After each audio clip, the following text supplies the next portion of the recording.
Boa noite. Boa noite. O Brasil passou hoje das 20 mil mortes pela Covid-19. Mais informações sobre a luta contra a pandemia nessa edição do Jornal da Record. Antes, o caso do policial que diz ter sido baleado pela namorada. Ele vai passar por mais 2 cirurgias. As investigações para esclarecer o que de fato aconteceu entre o delegado Paulo Bilinski e a namorada, a modelo Priscila Delgado de Barros, continuam. Segundo o boletim de ocorrência, os policiais encontraram 6 armas de fogo no apartamento do delegado em São Bernardo do Campo, no ABC Paulista. Uma pistola estava no chão, uma carabina sobre o sofá da sala. Outras armas e munição na cama em um dos quartos. 2 paredes do imóvel tinham marcas de tiro. A versão de Paulo é que Priscila tentou matá-lo por ciúmes, após ver uma mensagem de outra mulher no celular dele. E depois cometeu suicídio atirando contra o próprio peito. Quando eu saí do banho, ela deu 6 tiros em mim. Depois um tiro nela mesma. Hoje, no hospital, o delegado gravou um novo vídeo. Recebi a notícia que eu vou ter que passar por mais 2 cirurgias, uma no abdômen e uma no peito, para tirar projéteis de arma de fogo. O exame residuográfico testou positivo para a presença de pólvora nas mãos de Priscila. A perícia ainda deve coletar o material de Paulo. Os investigadores acreditam que o delegado foi atingido enquanto tentava desarmar a namorada. A Corregedoria da Polícia Civil abriu um inquérito para apurar se o ferimento dela é mesmo compatível com o de suicídio. A família de Priscila é do Rio Grande do Sul. O irmão dela veio a São Paulo liberar o corpo. O pai da modelo falou por telefone com o Jornal da Record. Ele disse que o casal morava junto havia 1 mês. Quanto ao relacionamento deles, aparentemente fazia tudo mil maravilha, minha filha estava feliz, né? Agora, o que aconteceu foi surpresa, eu não entendo o que pode ter acontecido. O primo conta que Priscila ia casar com Paulo daqui a 2 semanas. Priscila era uma menina tranquila, carismática, se dava bem com todo mundo. Ela não merecia isso. Veja agora outros destaques do dia. Presidente Bolsonaro e governadores deixam divergências de lado e discutem ajuda a estados e municípios. Câmeras flagram imprudência de motoristas nas estradas. Preso no Espírito Santo, um dos traficantes mais procurados do Rio de Janeiro. Após receber doações, vendedor de cachorro-quente pede para não mandarem mais dinheiro.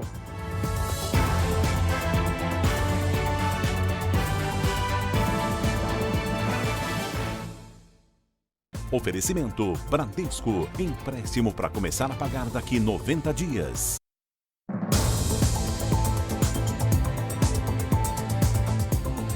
Caiu o número de acidentes nas rodovias do país durante a quarentena. Mas com as estradas mais vazias, aumentaram as infrações cometidas pelos motoristas. Em alta velocidade, o carro fora de controle sobe no canteiro central. Ele capota várias vezes e cruza a pista do sentido contrário. Neste outro vídeo, o motorista faz uma ultrapassagem arriscada, segue em alta velocidade e atinge o carro da frente. Desgovernado, roda na pista. Ele só para no gramado. Os flagrantes foram feitos no interior paulista durante a quarentena. Os acidentes nas rodovias federais e estaduais de São Paulo diminuíram em abril deste ano na comparação com 2019. Mas, segundo especialistas, os dados refletem a redução de veículos nas pistas. Tenho menos veículos na rua ou nas estradas, e isso estimula aqueles que estão nas estradas a serem mais imprudentes. E a imprudência é o excesso de velocidade, o não uso de cinto de segurança. Em todo o Brasil, os índices também registraram queda nas estradas federais durante o isolamento social. Os acidentes graves caíram 24%. Ainda assim, provocaram 827 mortes. Falta de atenção, ultrapassagem proibida e abusar do acelerador estão entre as principais infrações. Pela falsa sensação de segurança das estradas estarem mais vazias, alguns motoristas eles têm abusado de infrações ou de atitudes que, com a circulação na rodovia com o número de veículos em normalidade, ela não o faria. No Rio de Janeiro, a polícia já sabe qual o tipo de arma que matou o João Pedro, de 14 anos. Ele foi atingido por uma bala de fuzil. Segundo moradores da região, a casa onde o jovem morava tem cerca de 70 marcas de tiros. O projétil perfurou a barriga do menino na altura do estômago e foi encontrado na parte de trás do ombro, próximo à clavícula. Agora os investigadores esperam o exame de confronto de balística que vai identificar de qual arma partiu o disparo. 3 fuzis e uma pistola que estavam com os policiais envolvidos na ação vão ser analisados. A polícia aguarda também o depoimento do piloto do helicóptero que levou o João Pedro da casa onde foi atingido em São Gonçalo até o Rio de Janeiro. O helicóptero levou o João Pedro a um local a cerca de 40 quilômetros do ponto onde aconteceu o disparo. A remoção de um corpo a pretexto de prestar socorro, ela pode ser algo muito grave do ponto de vista do desfazimento ali das provas, né, da cena do crime de homicídio. A Defensoria Pública passou a representar os pais de João Pedro e entrou com um pedido para que as investigações sejam assumidas pelo Ministério Público e não pela Polícia Civil, como acontece nesse momento. Isso garante que essa investigação tenha um mínimo ali de independência, imparcialidade, que é necessária para que ela tenha um resultado mais justo possível. A família do menino ainda não foi ouvida pelo delegado responsável. O jovem morreu em uma operação das polícias Civil e Federal no Complexo do Salgueiro, em São Gonçalo, na segunda-feira. Uma sindicância administrativa foi aberta pelas polícias Federal e Civil para apurar a conduta dos agentes que estiveram na ação. No Rio Grande do Sul, polícia e Ministério Público fizeram uma operação contra o uso de atestado falso para soltar presos, com o argumento de que eles são do grupo de risco do coronavírus. 13 mandados de busca e apreensão foram cumpridos em 5 cidades gaúchas. Segundo a polícia, os advogados apresentavam atestados médicos falsos, alegando que os presos faziam parte do grupo de risco para conseguir a soltura deles. Constituem crimes, mas também inaceitáveis do ponto de vista moral, uma vez que se percebe que são advogados utilizando-se de artifícios a pretexto de obterem a concessão de liberdades de presos. O esquema foi descoberto depois que conversas de um dos advogados vazaram. Neste trecho, ele fala sobre um dos presos beneficiados pelo esquema. Esse louco aí já responde um tráfico e está respondendo um duplo homicídio qualificado.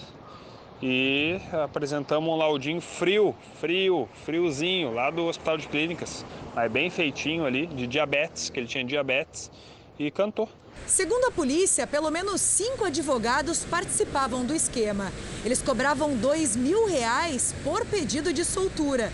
Em uma semana, conseguiram tirar da cadeia 7 presos, usando a assinatura de médicos que sequer suspeitavam do esquema. Em nota, a Ordem dos Advogados do Brasil informou que vai apurar se houve desvio de conduta. Se as infrações forem confirmadas, os profissionais podem ter o registro cassado. Essa investigação vai levar à punição exemplar desses maus profissionais que atuam na área do direito. Um dos traficantes mais procurados do Rio de Janeiro foi preso no Espírito Santo. Ele estava num hotel de luxo em Vila Velha. O suspeito estava prestes a fugir quando foi abordado pelos agentes na entrada do hotel. Segundo a polícia, ele ofereceu propina para ser liberado e tentou destruir provas. Ele possuía 6 mandados de prisão em aberto, todos por crimes muito graves, crime de roubo a banco, homicídio, tráfico, associação para o tráfico, organização criminosa. Elmo Silva Lopes Júnior, de 33 anos, era procurado pela Polícia Civil do Rio havia 3 anos. Ele estava hospedado num hotel de luxo na região metropolitana de Vitória, com documentos falsos e um carro. Depois de escapar de um cerco em Minas Gerais, o traficante se refugiou no Espírito Santo, onde estava escondido desde o início do mês. Segundo os investigadores, a prisão foi resultado de um monitoramento conjunto das polícias rodoviária federal e civil do Rio e do Espírito Santo. Os investigadores apuram agora se há conexão entre facções criminosas dos 2 estados. Com a realização desse auto de prisão em flagrante, é um indicativo para que a gente possa continuar essa investigação para tentar comprovar essas informações. As cidades do litoral de São Paulo montaram barreiras para impedir a invasão de turistas neste feriadão. O feriado prolongado foi decretado pelo prefeito Bruno Covas na tentativa de aumentar a taxa de isolamento social. Todas as praias de São Sebastião, no litoral norte de São Paulo, estão interditadas, ou deveriam estar. As imagens são de hoje à tarde, em Marizias, uma das mais conhecidas. A prefeitura tentou, na justiça, bloquear as estradas, mas teve o pedido negado. E as barreiras sanitárias nas duas entradas oficiais da cidade não deram conta. São Sebastião tem mais de 100 quilômetros de orla cortados por uma rodovia. E as pessoas foram parando pelo caminho. Quinta-feira movimentada também em São Vicente, na Baixada Santista, onde a circulação está proibida. Alguns nem máscara usavam. Em Guarujá, desde o início da quarentena, 20 mil motoristas tiveram que dar meia volta, porque o acesso de turistas está bloqueado. Marcos só entrou depois de provar que tem imóvel na cidade. Uma conta de energia. De onde? Do apartamento. Se você for verificar, cada feriado que houve, os índices, 15 dias, 10 dias depois, os índices aumentaram aqui no Guarujá. Uma em cada 45 pessoas já teve contato com o novo coronavírus aqui na Baixada Santista. Foi o que mostrou a segunda fase do estudo epidemiológico, que sorteia e testa moradores. Hoje, o número de casos de Covid-19 no litoral avança mais rápido do que na Grande São Paulo, epicentro da doença. Segundo o governo estadual, de 30 de abril a 18 de maio, a taxa de aumento de casos no litoral foi de 156%. A Grande São Paulo registrou 108%. Paraná e Santa Catarina também montaram barreiras para fazer uma triagem de turistas de São Paulo. Vamos até Florianópolis com André Rode. André, boa noite. Boa noite. Guardas municipais estão parando carros com placas de São Paulo nas principais entradas de Florianópolis. Agentes de saúde medem a temperatura e verificam se alguém apresenta sintomas da Covid-19. Em caso positivo, a pessoa terá que ficar em quarentena por 14 dias e será monitorada pelas equipes de saúde. Os turistas que não têm sintomas precisam assinar um compromisso de ficar 7 dias em isolamento domiciliar. Só podem sair para atividades essenciais. Quem desrespeitar as regras fica sujeito a uma multa de R$ 500. E um decreto municipal proíbe novas locações de imóveis para paulistanos. Já no Paraná, também foi reforçada a fiscalização nas estradas que ligam a São Paulo. O turista que apresentar sinais da Covid-19 vai ser encaminhado para um posto médico e terá que ficar em isolamento até o diagnóstico completo. Tudo isso para tentar evitar a disseminação do vírus, já que tanto Paraná quanto Santa Catarina têm menos casos em comparação com outros estados. Janine, Sérgio. Obrigado, André. Vamos aos números da Covid no Brasil. Hoje são 310.087 casos da doença. O país chegou a 20.047 mortes, com 1.188 registros nas últimas 24 horas. 125.960 pacientes já se curaram da doença e 164.080 estão em acompanhamento neste momento. São Paulo tem 73.739 casos com 5.558 mortes. Em seguida, vem o estado do Rio de Janeiro com 32.089 casos e 3.412 mortes. Ceará, Pernambuco e Pará juntos somam quase 6.000 mortes. O Ministério da Saúde informou hoje que o coronavírus já chegou a quase 3.500 municípios brasileiros e avança para o interior do país. Vamos a Brasília com a repórter Cristina Lemos, ao vivo. Cristina, boa noite. Boa noite, Sérgio. Boa noite a todos. É justamente a falta de estrutura de atendimento nas pequenas cidades brasileiras, sem UTIs, sem respiradores. Agora esta é a principal preocupação. Para se ter uma ideia, apenas no último mês, o coronavírus já chegou a mais 2.000 municípios e já alcança 60% das cidades brasileiras. Hoje se sabe, um dado alarmante divulgado pelo Ministério da Saúde, que aqueles pacientes com pneumonia grave causada por Covid-19 tendem a evoluir para óbito em apenas 11 dias, em média. Por isso mesmo, o ministro da Saúde, General Pazuello, disse hoje aos secretários estaduais que é hora de acumular meios para socorrer a população e estruturar as UTIs. Já o diretor de Análise em Saúde e Vigilância, Eduardo Macário, alerta para aqueles estados que vão entrar agora na temporada das gripes.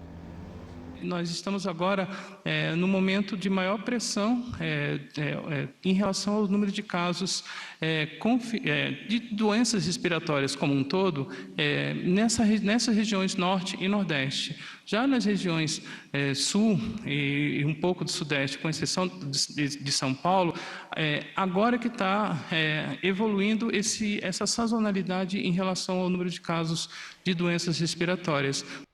O presidente Bolsonaro se reuniu hoje com governadores por videoconferência. Entre os assuntos, o veto ao trecho do projeto de ajuda aos estados que permite aumento no salário de algumas categorias de servidores.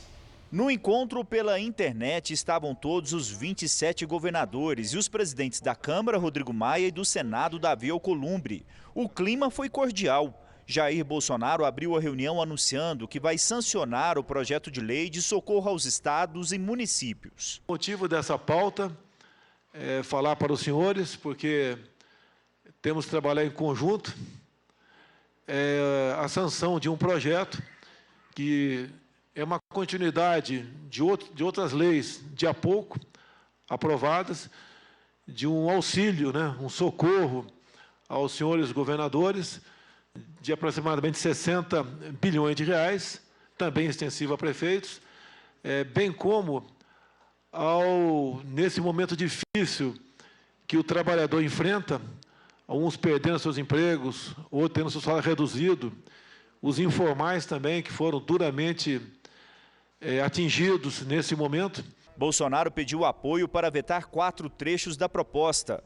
O item principal é não permitir que os servidores públicos tenham um reajuste salarial até o fim de 2021. A cota de sacrifício dos servidores, pela proposta que está aqui, não ter reajuste até 31 de dezembro do ano que vem. Os representantes do Congresso, sentados ao lado do presidente da República, apoiaram o entendimento. E a gente conseguiu, nessa conciliação, dentro do projeto, inserir segurança jurídica, suspender as dívidas dos estados, e a gente está falando com a redação acrescida aos organismos internacionais de algo em torno de 49 bilhões de reais de suspensão de dívidas. Suspensão de dívidas que se darão até dezembro de 2020. Reunião, para mim, muito importante, uma reunião que simboliza a importância da nossa federação. No pós-pandemia, nós teremos uma nova realidade, uma realidade diferente e uma necessidade de reorganização do Estado brasileiro, também em outro patamar. Quem pensava uma reforma administrativa antes dessa pandemia, com uma relação dívida de 70%, agora vai ter que pensar uma reforma administrativa com uma relação dívida-PIB na ordem de 100% do PIB. O governador de Mato Grosso do Sul, Reinaldo Azambuja, falou em nome dos estados. Ele disse que a maioria apoia o veto para impedir os reajustes salariais nas carreiras públicas. Pedir, presidente, se for a intenção do senhor a sanção, que realmente, se possível, que foi uma unanimidade dos governadores, presidente, que possa fazer essa liberação da primeira parcela ainda no mês de maio. Isso é crucial para os entes federados, porque nós estamos vivendo um momento de uma perda brutal das nossas receitas. O Ministério da Economia vai analisar a possibilidade de liberar ainda este mês a primeira parte dos recursos para estados e municípios. A reunião marcou uma trégua entre o presidente e vários governadores, como o de São Paulo, João Dória, um dos principais adversários políticos de Jair Bolsonaro. Dessa vez, não houve bate-boca entre os dois, como ocorreu na última reunião, mas sim uma troca de gentilezas. Quero exaltar e cumprimentar a forma com que essa reunião está sendo conduzida. Para a união de todos, o Brasil precisa estar unido para vencer a crise, ajudar e proteger a saúde dos brasileiros. O nosso foco, neste momento, é exatamente este: proteger os brasileiros em todo o Brasil. Senhor governador João Dória, obrigado pelas palavras e parabéns pela posição de Vossa Excelência. O FBI afirmou que um tiroteio dentro de uma base da Marinha Americana foi provocado por terroristas. Um oficial foi ferido durante o ataque na base aeronaval no Texas. O atirador foi morto. Há uma suspeita de envolvimento de um segundo homem na ação, mas ele estaria foragido. Ainda nos Estados Unidos, o presidente Donald Trump voltou a culpar a China pela pandemia. Vamos ao vivo até Nova York com Heloísa Vilela. Heloísa, boa noite. O presidente batendo nessa tecla. Boa noite, Sérgio. Pois é, e dessa vez ele disse que a China critica os Estados Unidos na tentativa de esconder a dor e a carnificina que espalhou pelo mundo. Ontem, o secretário de Estado Mike Pompeo fez críticas na mesma linha. E hoje, o Ministério das Relações Exteriores da China respondeu, dizendo que Pompeo é um político extremamente irresponsável. Mais de 38 milhões de pessoas já perderam o emprego aqui nos Estados Unidos por causa da pandemia. E hoje, uma famosa rede americana anunciou um prejuízo de mais de 6 bilhões de reais. Vamos ver na reportagem. Uma das maiores cadeias de lojas de departamento do país perdeu 45% das vendas entre fevereiro e maio, mas está reabrindo aos poucos.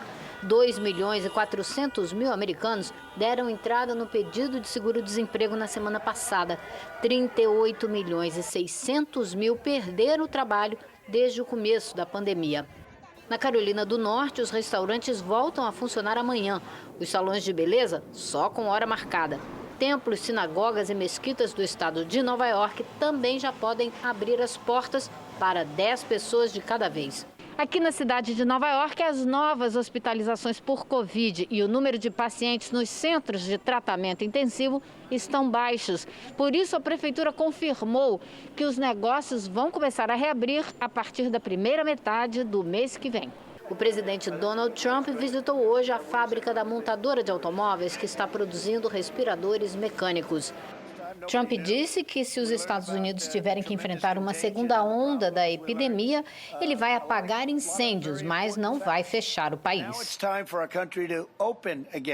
E na luta contra a doença, o governo americano pagou 6 bilhões e 600 milhões de reais por 1 bilhão de doses de uma vacina que está ainda em fase de testes. Ela foi desenvolvida pela Universidade de Oxford e será produzida pela empresa AstraZeneca. Os Estados Unidos ofereceram testar a vacina em 30 mil americanos na última fase da pesquisa. Aqui no Brasil, um temporal atingiu o Rio Grande do Sul em menos de 24 horas. Choveu mais que o esperado para todo o mês na região da Campanha Gaúcha. Boa noite, Mariana. Essa chuva vai subir, vai atingir os outros estados do Sul? Com menos intensidade, mas vai sim, Janine. Boa noite para você, boa noite, Sérgio, boa noite a todos que estão acompanhando a gente aqui no JR. A quantidade de água será menor, mas há chance de ventanias e trovoadas nos 3 estados do sul. As rajadas podem passar dos 70 quilômetros por hora do Rio Grande do Sul até o Mato Grosso do Sul. O mar fica agitado, ressaca, com ondas de até 3 metros entre o estado gaúcho e Santa Catarina.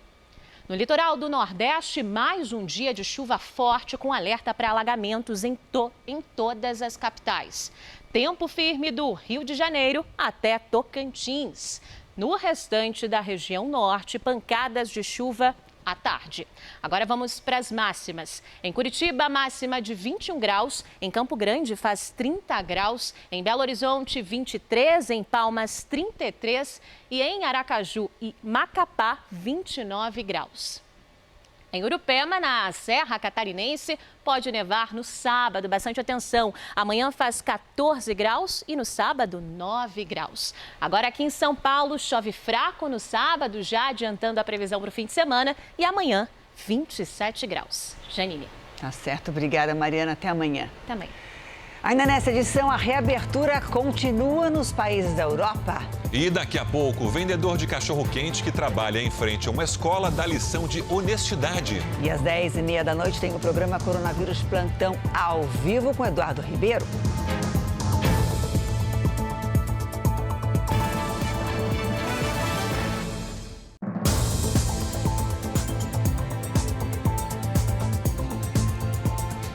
empresário Paulo Marinho voltou a prestar depoimento no Rio de Janeiro.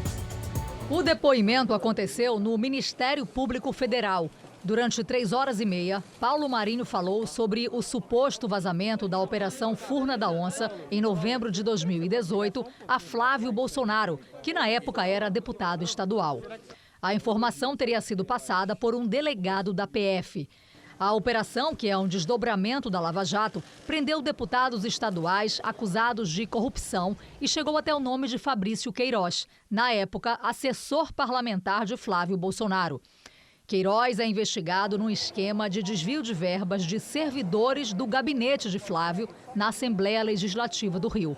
Segundo o jornal Folha de São Paulo, Fabrício Queiroz teria recebido ainda informações de um outro inquérito sigiloso em que teve o nome citado em agosto de 2019. Embora o depoimento de hoje tenha sido mais rápido do que o de ontem na Polícia Federal, Paulo Marinho disse que suas declarações aqui no Ministério Público Federal foram mais ricas em detalhes. Mas ele confirmou que deu as mesmas informações às duas instituições. O empresário pediu também que se investigue a possibilidade de as contas bancárias dele estarem passando por uma devassa em represália às denúncias que fez. A questão que hoje me deixou absolutamente perplexo, segura aqui, por favor, foi a notícia que eu li hoje de manhã num site prestigioso que informa que estão sendo feitas devassas nas minhas contas pessoais por pessoas poderosas de Brasília. A defesa do senador Flávio Bolsonaro nega a denúncia de vazamento de informação. Simplesmente essa história não existe. Jamais o senador Flávio Bolsonaro recebeu qualquer informação privilegiada de qualquer delegado federal ou agente federal. A Operação Furna da Onça tinha como alvo a Assembleia Legislativa como um todo. Não era uma investigação com um alvo específico e pré-determinado. Fosse Fabrício Queiroz, fosse o senador Flávio Bolsonaro. Isso jamais existiu. Essa história não tem pé nem cabeça. Vamos agora com a opinião do jornalista Augusto Nunes. Oi, Augusto, boa noite para você. Boa noite, Janine, Sérgio. Boa noite a você que nos acompanha. Políticos em cargos executivos frequentemente confundem publicidade oficial com propaganda eleitoral ou marketing pessoal. O prefeito de Porto Alegre, Nelson Marquesan Júnior, conseguiu cometer os dois pecados com uma campanha só. Marquesan pagou 35 milhões de reais a uma agência de publicidade para publicar 2 anúncios em jornais que circulam fora do Rio Grande do Sul. Num desses anúncios, gabou-se de ter feito na capital gaúcha as reformas que faltam para que o Brasil ingresse no primeiro mundo. Alvo de 5 pedidos de impeachment desde que assumiu o cargo, Marquesan é investigado pelo Ministério Público e por uma CPI da Câmara de Vereadores. As ilegalidades que praticou podem custar-lhe a devolução do dinheiro, a entrega do cargo e o fim do sonho da reeleição. Se escapar da justiça, será punido nas urnas pelo eleitorado farto de ver políticos desperdiçando em proveito próprio o dinheiro dos pagadores de impostos. A opinião do jornalista Augusto Nunes sobre a reunião que o presidente Bolsonaro teve hoje com os governadores está nas plataformas digitais do Jornal da Record. A maioria dos ministros do Supremo Tribunal Federal se posicionou sobre uma medida provisória assinada pelo presidente Bolsonaro, a que livra agentes públicos de punição por erros ou omissão no combate ao coronavírus. Vamos a Brasília com a Nathalie Machado. Oi, Nathalie, boa noite para você. Oi, Janine, boa noite a todos. O julgamento acabou agora há pouco e o placar foi de 10 votos contra 1.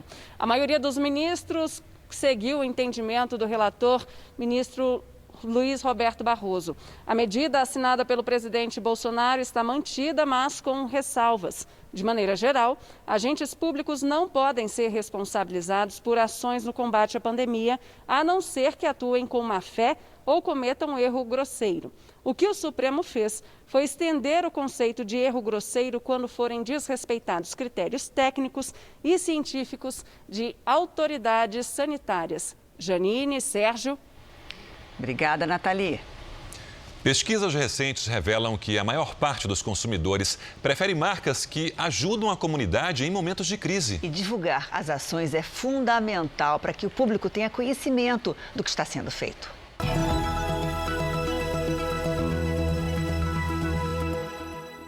Por que as empresas devem anunciar num momento como esse? 97% dos brasileiros esperam que as marcas se posicionem em situações de crise. Divulgue o que a sua empresa tem feito pela comunidade e pelos consumidores.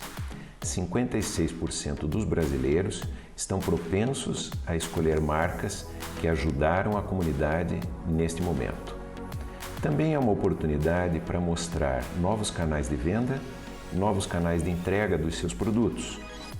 Oferecer vantagens imediatas, ofertas, promoções, pode tornar a comunicação mais eficaz, mais relevante, no momento em que o orçamento está mais apertado. Portanto, em momentos como esse, não se omita, anuncie. Veja a seguir, estudantes e professores apoiam o adiamento do Enem. E também a solidariedade que atravessa fronteiras para ajudar mais de 3 milhões de pessoas em todo o mundo. E às 10h30 da noite tem o programa Coronavírus Plantão ao vivo com o Eduardo Ribeiro.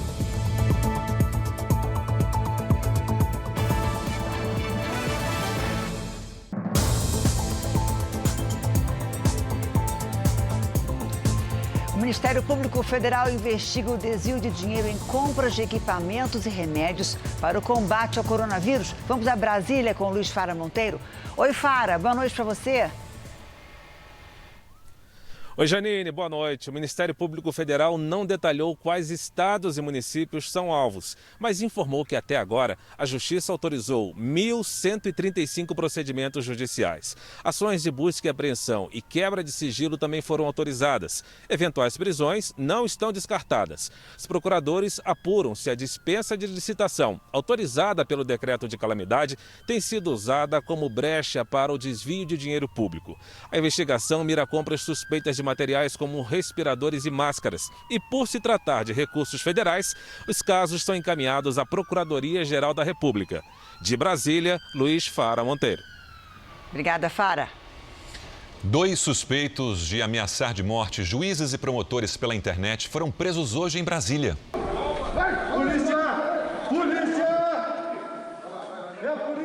A operação em um condomínio às margens do Lago Paranoá, região nobre de Brasília, prendeu em flagrante o aposentado Célio Evangelista Ferreira, de 79 anos, e o advogado Rodrigo Ferreira, de 40.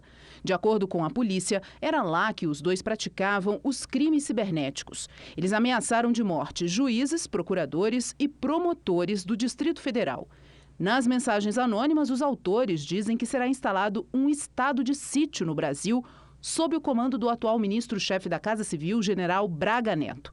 Uma delas diz: matem todos. A Casa Civil informou que o ministro Braga Neto repudia o conteúdo dos e-mails citados e o uso indevido de seu nome. Célio Evangelista divulgava ainda cartilhas com conteúdo de ódio pela internet. Com os 2 homens também foram apreendidos vídeos de apologia à ditadura, computadores e documentos.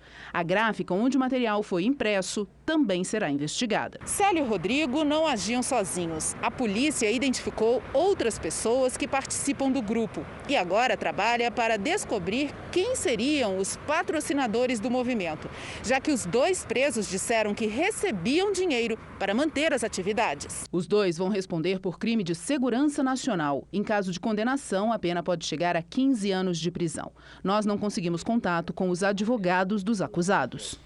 Você já deve ter ouvido por aí que chá de boldo cura paciente com Covid-19. Essa é apenas uma das notícias falsas que chegam ao Jornal da Record. Esse tipo de desinformação atrapalha as orientações corretas em um momento sério como esse. Aos poucos, esse vídeo se espalhou pelas redes sociais. Estão saindo pelo interior do Brasil, contaminando a população para que ocorram cada vez mais mortes em locais que não foram atingidos pelo vírus. A notícia de que pesquisadores estavam contaminando pessoas com coronavírus no Nordeste ganhou mais forças quando vídeos dos pesquisadores passaram a circular. Os moradores questionam. Qual o motivo mesmo vocês estão aqui? A gente está fazendo o teste do coronavírus. Qual a autorização que vocês têm que fazer? Ministério da Saúde, né? Ministério da Saúde? Esses vídeos e áudios são falsos. Segundo a empresa Cantar Ibope, o trabalho é realizado em 133 cidades do Nordeste para mapear os sintomas de coronavírus dos últimos 30 dias. E não tem como objetivo contaminar pessoas e nem causar um colapso ao sistema de saúde. Em muitos municípios, haviam muitas fake news a respeito do estudo. Esse estudo está sendo coordenado pela Universidade Federal de Pelotas, financiado pelo Ministério da Saúde, mas quando nós chegávamos na cidade, começaram a ter muitas fake news dizendo que não era verdade, que a pesquisa não era verdadeira, que as pessoas tivessem atenção porque isso era um golpe de assaltantes. Então isso foi fazendo com que a fake news circulando na cidade desse muito problema. Tem circulado também na internet vídeos de chás caseiros para o tratamento da Covid-19, como por exemplo desta folha aqui, o boldo. Cuidado! Os especialistas dizem que não existe nenhum estudo que comprove a eficácia do chá de boldo no combate à doença. Eu recebi um vídeo de um casal lá de São Paulo. Eles contraíram o vírus, foram no hospital e não tiveram apoio, né? E eles fizeram chá de boldo e tomaram. Com 3 horas que ele tinha tomado o chá, os sintomas caíram por terra. Não existe nenhum estudo adequado demonstrando eficácia com esse chá. Não há nenhuma comprovação para seu uso. O boldo é uma planta que tem sim propriedades terapêuticas, mas não serve para tratar Covid-19. Indicado para problemas como vesícula biliar, também para má digestão, azia, enjoo. Dados sobre a pandemia podem esconder uma falsa impressão da realidade. Em muitos casos, é preciso ver além dos números e avaliar as características de cada país. O total de casos passa de 300 mil no Brasil. Os números da doença são traduzidos em gráficos, tabelas e cálculos que nem sempre são fáceis de compreender. Confusa, diante de tantas informações ao mesmo tempo, é um bombardeio vindo de vários lados. É tudo muito relativo, né? Depende do lado que você olha, você pode entender uma coisa ou outra, né? Tem que filtrar um pouco, né? Por isso que eu digo, não dá para entrar muito nessa coisa, às vezes, de uma situação em que jogam uma informação sem uma análise mais profunda. Uma taxa bastante utilizada divide os casos por 1 milhão de habitantes.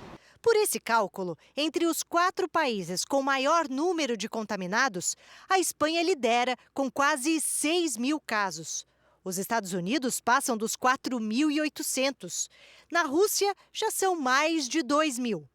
Nesse ranking, o Brasil tem perto de 1.400 casos confirmados a cada 1 milhão de habitantes. Para se fazer uma comparação e entender o impacto da pandemia, segundo especialistas, é preciso levar em conta 2 questões importantes: a subnotificação, que ainda é grande no Brasil, e o fato de que cada país se encontra em um estágio diferente da doença. Na Itália, por exemplo, são mais de 3 mil casos por 1 milhão de habitantes, quase 3 vezes mais que o Brasil. No entanto, a epidemia por lá começou 3 semanas antes. Se a gente fizer essa projeção para o futuro daqui 3 semanas, dado a evolução do número de infectados no Brasil hoje, daqui 3 semanas nós teremos 10 vezes mais. Então, enquanto a Itália tem 3.700 infectados por 1 milhão de habitantes, o Brasil teria daqui 3 semanas 10 mil infectados por 1 milhão de habitantes. Portanto, quase 3 vezes mais que a Itália. Além das fases distintas da doença em cada país, há também a diferença na aplicação de testes. Dependendo da quantidade de exames realizados, os números mudam. Países que testam mais têm maior número de confirmados. Se dividirmos os casos de Portugal por milhão de habitantes, teremos quase 3 mil. Usando esse mesmo cálculo, para cada 1 milhão de moradores, o país realizou 66 mil testes. Já no Brasil, o número de testes não chega a 3.500 para cada 1 milhão de habitantes. O Brasil testa pouco e, por isso, a quantidade de casos por milhão é menor. Nesse ranking, Portugal parece que está numa situação pior que a do Brasil e não está. Que esses dados que estão sendo mostrados dão uma falsa ideia de que nós estamos no caminho certo, que nós estamos numa condição melhor do que os países da Europa. Lembrando que os países da Europa fizeram a testagem em grande parte da sua população. Muito, mas muito diferente daquilo que a gente faz em nosso meio. Para o infectologista, é preciso olhar os números por estados ou municípios para saber a dimensão da pandemia. Manaus tem 4.800 casos para cada milhão de habitantes. São Paulo, o município de São Paulo, são 3.000 casos para cada 1 milhão de habitantes. E leve-se em consideração que nós temos subnotificações, ou seja, mesmo aquelas pessoas que tiveram sintomas clássicos, típicos, muitas vezes não fizeram a testagem, não estão sendo computados nessa avaliação. Os alunos, principalmente das escolas públicas, ficaram um pouco mais aliviados depois que o Ministério da Educação adiou o Enem. Muitos não têm computador ou internet para assistir às aulas online. E atenção, candidato, a inscrição para o exame termina amanhã à noite. Eduardo tem 18 anos e está se preparando para fazer o Enem pela segunda vez. Ele concorda com o adiamento do exame. O principal argumento foi uma questão social, né? É a questão que tem desigualdades na educação, o caráter censitário da educação, e eles estavam buscando isso, buscar mais tempo de auxílio. Após o Senado votar um projeto que iria adiar o Enem, o Ministério da Educação decidiu alterar a data por conta própria. Antes, as provas físicas iriam ser aplicadas nos dias 1º e 8 de novembro.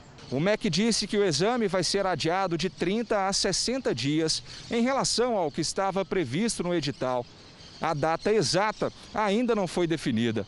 O Ministério avalia fazer uma pesquisa na internet para decidir quando as provas vão ser aplicadas. Este professor e dono de um cursinho preparatório afirmou que o adiamento era esperado, mas acredita que o novo prazo ainda é muito apertado. É bom que os alunos entendam que é possível, que ainda pode ser depois desses 60 dias que o governo coloca. Ou seja, pode ser que não seja em janeiro do ano que vem o Exame Nacional do Ensino Médio, pode ser que seja em março do ano que vem. As inscrições do Enem estão abertas até amanhã. O portal R7, em parceria com o QG do Enem, disponibilizou conteúdo grátis para os estudantes nessa quarentena. E para se informar sobre a prova e ver dicas do nosso especialista, é fácil. Basta aproximar a câmera do celular no QR Code que está aparecendo na tela. Na Europa, os países mantêm a reabertura gradual das atividades. A primeira-ministra escocesa disse que o isolamento será amenizado a partir do dia 28 de maio, quando as pessoas poderão sair e se encontrar em praças e parques. Em Barcelona, na Espanha, a vida começa a voltar ao normal e até trânsito foi registrado. Na Alemanha, as piscinas ao ar livre já podem ser usadas. O primeiro-ministro italiano afirmou que vai abrir as fronteiras para a União Europeia. A partir de 3 de junho, os viajantes poderão visitar o país sem passar por quarentena obrigatória. Na França, este restaurante criou uma espécie de abajur de plástico para proteger os clientes. O dispositivo fica preso no teto. Cada cliente pode comer livre de preocupação. Assim como muitos brasileiros, um pernambucano de 72 anos perdeu o trabalho na pandemia. Ele pediu ajuda e o que aconteceu a partir daí, olha gente, torna essa história única. Ficou na memória de quem passou por esta escola no Recife o cachorro-quente vendido na calçada durante 40 anos. Mas veio a pandemia, a quarentena e a dificuldade para o dono do carrinho, o seu Barroada. Incentivado por um ex-aluno, ele gravou um vídeo. Me ajude, por favor. Muito obrigado mesmo, meu filho. Dias depois, seu Barroada voltou às redes sociais, desta vez com uma mensagem surpreendente. Vamos parar, por favor, um pouco, que o que vocês me ajudaram já dá para vencer a batalha. Peço a vocês, por favor, vamos parar um pouco. Se precisar, a gente pede a vocês de novo. Na conta do seu Barroada, havia cerca de R$18 mil. O vídeo em que ele abre mão de novas doações viralizou na internet. A campanha de ajuda ao seu Barroada foi criada por um grupo de ex-alunos da escola e pelo Wellington, que hoje mora aqui em São Paulo, mas foi aluno da escola por muitos anos. Como é que surgiu essa ideia de ajudar?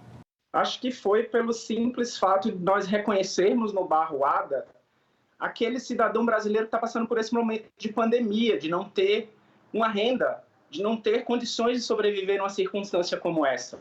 A empatia que nos uniu. Em entrevista hoje, seu Barroada reafirmou.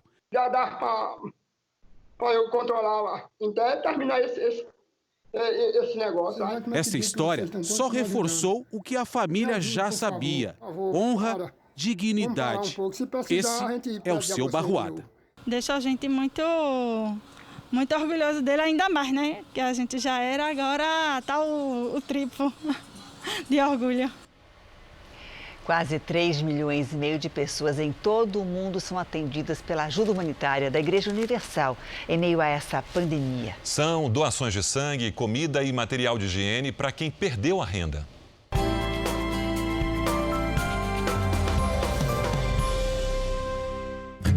O salão está cheio de alimentos, produtos de higiene e limpeza. Tudo vai para cestas básicas, que são distribuídas a famílias carentes. As doações chegam a 7.200 toneladas de alimentos para quase 3 milhões de pessoas em todo o país. Um trabalho da Igreja Universal para socorrer quem perdeu a renda em tempos de pandemia. Nós fazemos aquilo que nós gostaríamos que fosse feito se nós estivéssemos nessa situação difícil. Aqui nesta mesa são montados os kits de higiene. Cada pacotinho desse aqui, tem papel higiênico, sabonete, escova, pasta de dente, desodorante. E eles são colocados num fardo como esse aqui. Ao final desse trabalho, tudo é empilhado aqui no fundo da sala. E essa mercadoria já tem destino certo. Vai para os adolescentes que cumprem medida socioeducativa no estado de São Paulo. Ao todo, 13 mil kits. E tem mais, 11 mil máscaras para quem trabalha nas unidades socioeducacionais de São Paulo. Dentro da unidade socioeducativa são 6.500 adolescentes que cumprem medida socioeducativa. Porém, esses kits que estão atrás vão também para familiares de ex-internos. Hoje, no Brasil, nós temos cerca de 3 mil ex-internos que estão com a gente e mais de 50 mil que não estão com a gente, mas nós prestamos um atendimento a eles. Ajuda que procura quem está na extrema dificuldade. Sem ter o que comer com os 5 filhos, Rosilene, que é cadastrada no projeto social, ao ver que o socorro chegou, não consegue conter a emoção. Com a quarentena, ela perdeu o emprego. Para piorar, o marido está preso. E hoje estou aí, como muita mãe de família, na necessidade. Agora, ela conta que para os próximos dias consegue ficar um pouco mais tranquilo. Com o armário da cozinha cheio, ela voltou a ter esperança. Hoje eu vou dormir, porque eu já não estava dormindo. Moradores de rua também são atendidos no projeto. Ganham banho e roupas limpas. Jurandir conta que no frio das madrugadas de São Paulo, fica mais difícil manter a higiene. Na rua não tem que ir lá na Sé tomar banho, tem que ir lá na tenda, muito longe. E quando vê um carro com chuveirinho quente aí, é uma boa? É uma boa. Tainá já perdeu as contas de quantos currículos distribuiu nesses últimos meses. Sem trabalhar, veio com os filhos pedir ajuda. Eu ganhei álcool gel e ganhei uma cesta básica. A Igreja Universal também promove doações de sangue, já que os estoques estão baixos nesta época do ano. Em Moçambique, a doação de sangue que nós conseguimos realizar com a Universal lá no país, ela chegou a 80% da doação de todo o país. E essa ajuda ultrapassa fronteiras para alcançar ao todo quase 3,5 milhões de pessoas em todo o mundo. As ações humanitárias acontecem em 88 países e socorrem famílias que perderam a renda em consequência da crise econômica provocada pelo coronavírus. Na Turquia, refugiados que já viviam com pouco agora precisam de ajuda, mais do que nunca. Nós temos ações aqui específicas com as crianças refugiadas. Nessas ações, a gente procura levar para elas um pouco de alegria. Os voluntários se fantasiam de palhaço para fazer brincadeira com elas. Nós levamos kit de higiene. Nós tivemos aqui a iniciativa de montar o Banho do Bem, um banheiro social, porque, como eu falei, na maioria das vezes essas pessoas não têm água encanada. Fora dos campos, por causa da pandemia, o jogador Mariano Ferreira, do Galatasaray, decidiu reforçar um outro time, o da Solidariedade. Entrou para o projeto da Universal para ajudar uma família africana que vivia em condições precárias no interior do país. A gente alugou um apartamento para eles, né? A gente pagou por 1 ano, né, esse apartamento para eles lá nessa cidade. E também compramos um cartão que você pode ir no mercado e você faz compra através desse cartão. De casa nova e barriga cheia, eles agradecem. Eu sou o Adão, estamos agradecendo por Mariano e a esposa dele que me deixa a casa bonito e Deus ele abençoa. O Jornal da Record termina aqui. Logo mais às 10h30 tem o programa Coronavírus Plantão com Eduardo Ribeiro. E às 00:30 tem mais Jornal da Record. Fica agora com a novela Apocalipse. Boa noite a você. Se cuida e a gente se vê amanhã. Boa noite e até amanhã.